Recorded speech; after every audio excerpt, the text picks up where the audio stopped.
Dear students, hope all of you are doing great. So I would like to discuss some previous year questions, okay, from programming and data structures.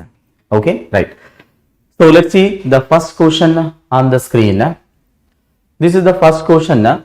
Generally, the students will confuse okay with respect to the concept. So this asked in one of the gate question, one of the year, right? So just read the question. Read the question and you can try to attempt to solve the question before I explain. Okay, fine. So what is the question saying? The most appropriate matching for the following pairs of the list 1 and list 2. Now he has given the malloc here, so you should know the behavior of the malloc function and you should know the behavior of the free function and next okay normal pointer. Now which one is going to match? Let us try to understand. So malloc of 5. So what is the behavior of the malloc here? Please understand the important behavior of the malloc. Malloc dynamically allocates the memory. Malloc dynamically allocates the memory in the heap segment and it takes one argument, okay, that is in bytes. Okay, right? It takes one argument that is in bytes and malloc returns its base address. Please understand what the malloc is doing. Malloc simply okay allocates the memory in the heap segment, whatever the bytes you specified as an argument. So that many bytes of memory it will allocate and simply returns its base address. So remember, when that is returning the base address, receiver must be pointer variable. Receiver must be pointer variable. So fine. So let's say we don't know like what is the M here. Declaration of M is not given. So malloc, okay, it is allocated 5 bytes of memory, right? So like this 0, 1, 2, 3, 4, okay, right? So 5 bytes memory, let's say base address is 100. So that is assigned to what? M. So now M is pointing to this. Now remember, afterwards I say M equal to null. See, remember M equal to null if you say, so this pointer is no more. So when this pointer is no more, you cannot access this memory anymore. Okay, remember, you cannot access that particular memory anymore. So that is called as what? Lost memory. You allocated the memory, but when you say M equal to null, so that base address is no more with you. That base address is no more with you. So it means that memory is lost. So it means the X is okay matching with what? Number 3. Is that clear?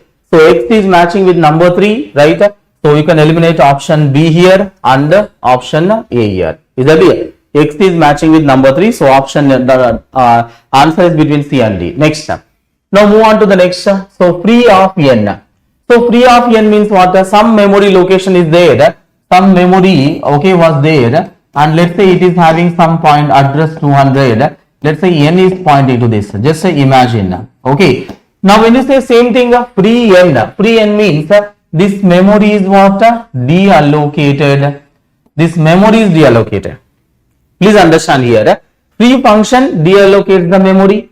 The behavior of the free function deallocates the memory and it takes one argument, okay, that is the base address. Free function, okay, takes one argument, that is the base address. So whichever the address you provide, so that particular block of the memory or chunk of the memory will be deallocated. So now, okay, that is deallocated. So this particular memory deallocated. So it means not in the program's control. Deallocated means what? Now that memory is given to the control to the operating system. That is, that memory is in the control of operating system, not in the program's memory control. Okay, understand here, program memory. Okay, right? So understand here. Now afterwards you say N arrow value. So you are trying to access that, okay, that particular memory. So when you say N arrow, okay, value, so this memory itself is not with you and you are trying to access N arrow. Is that clear? See, arrow means what? What is the meaning of arrow here? The proper meaning of the arrow. Arrow means, please understand here, pointer to member.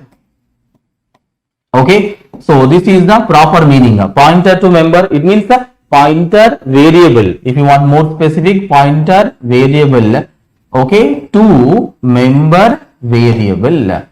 So pointer variable to what? Member variable. So already the memory is deallocated and you are trying to access that particular memory. So it means what? What is that? This is called as the dangling pointer. This is called as what? Dangling pointer. See, so So now this particular memory is already reallocated, you are trying to access. So a pointer pointing to unknown location, because 200 is not with your program's location, so that is already reallocated. So a pointer pointing to unknown location or deallocated memory, so that is called as what?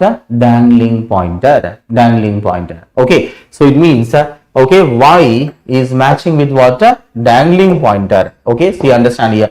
So y equal to 1, so y equal to 1. So this is the right answer is D. And the next, now we see the last one, Z. So what is the meaning of Z here? Character star P. What does that mean? P is the pointer variable of type character, where you can store address of any character. Is that clear? Now remember, in the P you can store address of any particular character.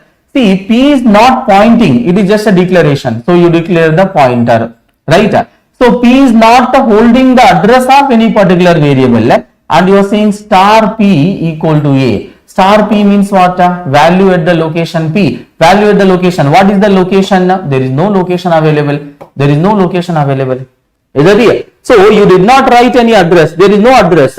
P is not pointing to any particular location, but still you want to access that particular location. Is that clear? Right? Okay, इसका मतलब घर ही नहीं है, घर जाना चाहता है. Is that clear? Right? So obviously possible नहीं है. Right? So there is no location. There is no location here. Right? So understand here. So that is the meaning of that. There is no memory allocated. There is no memory allocated. There is no address allocated for this. There is no address assigned to this, and you are trying to access, refer that particular address. So how it will go? So that is called as what? Using uninitialized pointer. Okay, because you are not initialized. You just declare the pointer and it is not initialized. Please understand here, you are not initialized the pointer and you are trying to access. So that is called uninitialized pointer. So that is the 2. Okay. So Z is matching with the 2. So right answer is what? 2. 2 is the right answer. Okay. Sorry, D is the right answer. So finally right answer is D.